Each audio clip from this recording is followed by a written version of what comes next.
Ils ont pris l'habitude de croiser leur visage un peu partout en ville. Mais à un peu plus de 2 semaines du scrutin, les électeurs rochelais connaissent-ils les programmes des différents candidats?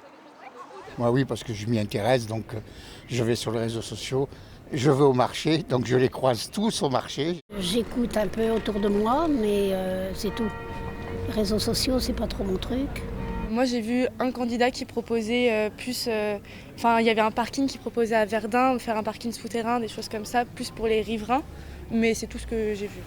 Alors, pour aider les électeurs à y voir plus clair, ce couple de résidents de La Rochelle vient de créer un comparateur de programmes politiques, une plateforme sur laquelle les idées des candidats sont rangées dans 8 catégories, comme le transport, le logement ou encore l'environnement.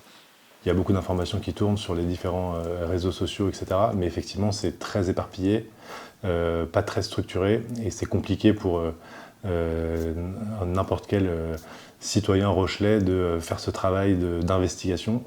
Et donc c'est comme ça qu'on a eu l'idée de simplifier et de rendre toute cette information plus visible. Ça, c'est déjà un thème et on n'avait pas non plus. La mise en place d'un policier municipal pour 1000 habitants. Ouais. Devant leur écran, Romain et Estelle consacrent chaque jour jusqu'à 2 heures de leur temps à éplucher les pages officielles des candidats et les sites d'information.